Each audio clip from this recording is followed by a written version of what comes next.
All right, guys. I don't know about you, but I'm tired. The pace at which they're releasing the sets is just outrageous. I mean, Edge of Eternity's pre release isn't for another 2 days. The set doesn't release until next week. But we are already getting Spider Man previews.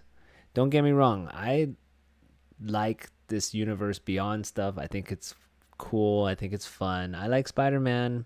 I like Marvel. I really like Final Fantasy. All of this has been really great.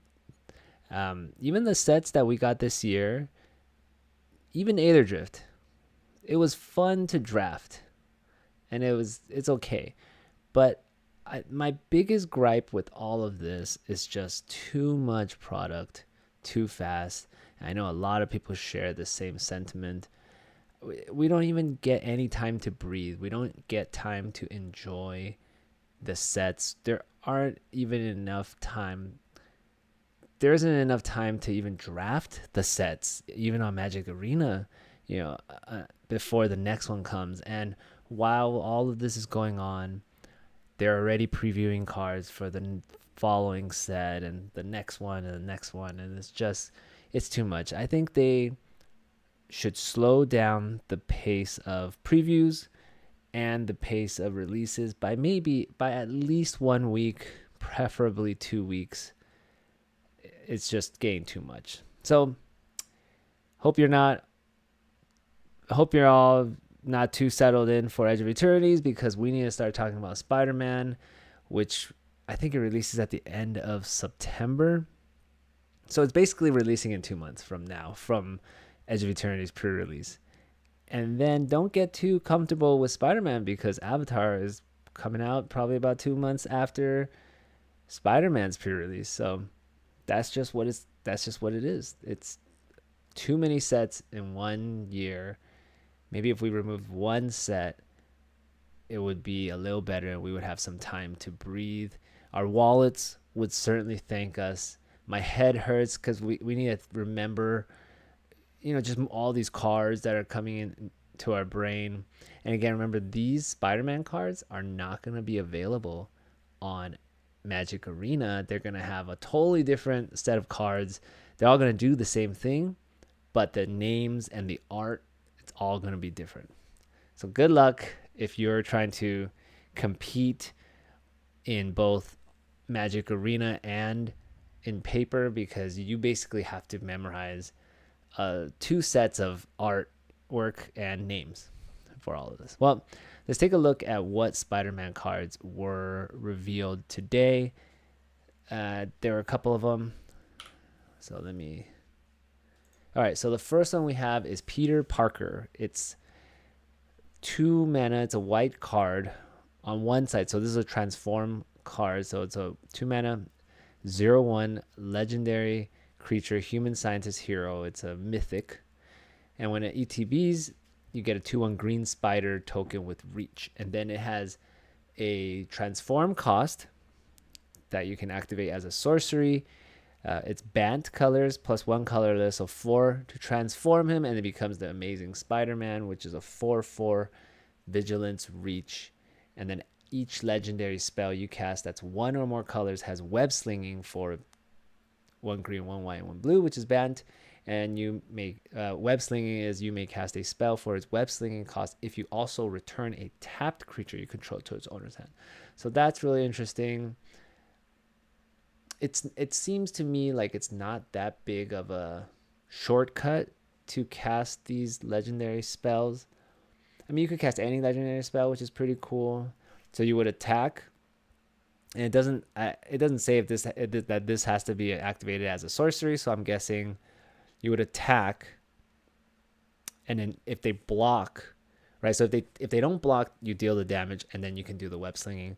If they block, you can do the web slinging before damage, and then return that creature, and then bring in the other legendary. So that seems pretty interesting, pretty cool. I actually do like that. That's pretty interesting.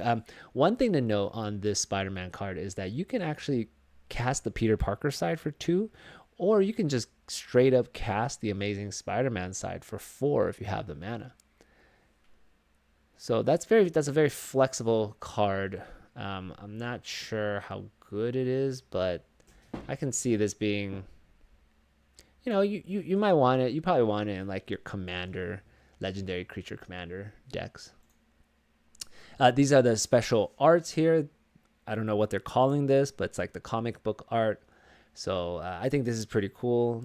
It's art directly from the comics, and especially the Amazing Spider-Man side. I think that looks really cool, and even has like the dialogue bubble that says the Fantastic Four think I'm trapped, but they don't suspect my real power. So I don't know the comics very well, but I'm assuming if that's from the comic, like if this is taken directly from the comics, and if you're really into the comics, then you would really like this and think this is really cool. Me being someone who doesn't read comics and don't really know much of it, I still think it looks really fun and interesting, and looking forward to seeing the other cards that are this style. I think it looks pretty neat, pretty nice, very unique.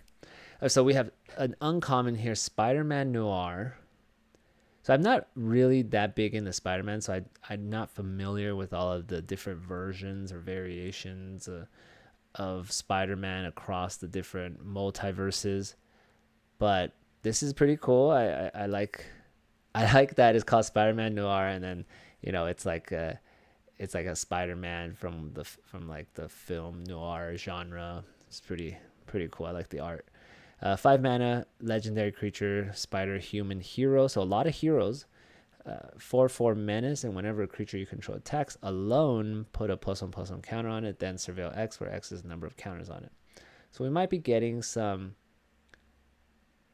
kind of exalted or attacking alone kind of mechanic, which will be interesting.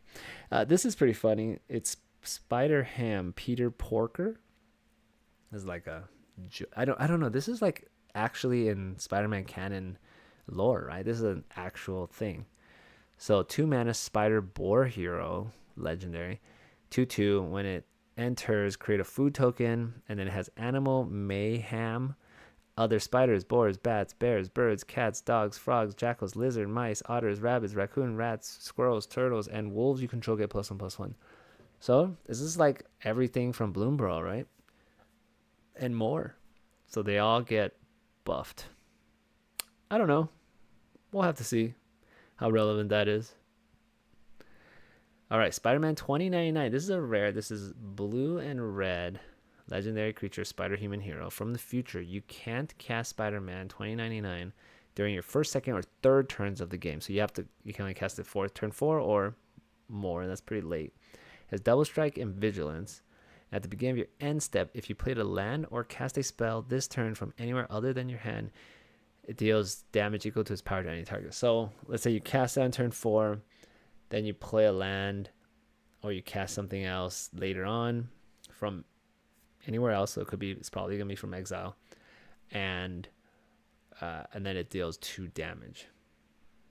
Doesn't seem that good to me, but I do recognize that it works with warp. That you can like cast the warp spells from exile at some point, and then it would do damage. And I guess if you pump this, you could do a lot more damage. It does to any target, so you can just hit your opponents. Not sure about this card. I don't even know if it would fit in the current blue-red prowess the Izzet deck with Vivi. All right, this is SP/DR piloted by Penny. 5 mana, blue white, legendary artifact creature, spider hero, 4/4 vigilance. When it enters, put a +1/+1 counter on target creature, and then whenever a modified creature you control deals combat damage to a player, draw a card. So this is like a modified creature mechanic where you get to draw a card when they deal damage. Could be good if we have a lot of modified creatures in blue-white. Not sure. But yeah, so I think that's all of the cards they revealed. Nothing very exciting to me. The best, I don't even know if it's the best. The most interesting card is certainly Peter Parker. Oh, they also revealed a saga. It's a 2 mana white saga that, like, on the first stage, it makes a 2/1 spider with reach. And then on the second stage, you get to put a +1/+1 counter on a creature, and it makes that creature a legendary hero spider. And then on the third one, I think that creature or some creature gets double strike. Doesn't seem that strong either. So really interesting about Spider-Man. They changed the framing of the cards because I think the Universe Beyond cards had a different framing, and so this is looking more like regular Magic the Gathering card frames. Yeah, so I don't know. Nothing very fancy, nothing very exciting here. Maybe they're just showing us just the basic stuff. They had to show us Spider-Man, of course, that's what the set is about, and gave us a little teaser of the different treatments that I have. I am excited for this comic book treatment that looks nice. But other than that, we'll really have to just wait and see what we get. Right now, it's just okay. I guess if you're a really big Spider-Man fan, that's really cool. You might know of other different versions of Spider-Man, and let me know what you think about the art. This type of art right here does look like the art from the Spider-Verse, the animated movies. Those movies, the art in the movies are really good, so that's pretty cool. This looks really interesting. The Peter Porker. I actually like the art here. I actually do like the art. So that's one thing it's got going for it. Less cartoony than I expected, other than the comic versions. More for like the adult oriented. Like I was kind of expecting there to be, and there probably could still be some, like the children's Spider-Man stories, Spider Kids or Spider, I don't know what they're called, but they have like a children's version of Spider-Man, trying to attract all the kids into the Spider-Man universe. Anyway, let me know what you guys think about these cards. What are you thinking about Spider-Man? Are you tired like I am? And are you hyped for the Spider-Man set? I just don't feel, it just doesn't feel the same as Final Fantasy to me. It does not feel the same. We got to see more stuff here. But I'm okay if they just wait a little bit. Let us enjoy Edge of Eternities. Give us some time to breathe and then show us some Spider-Man stuff. All right, I'll see you guys next time.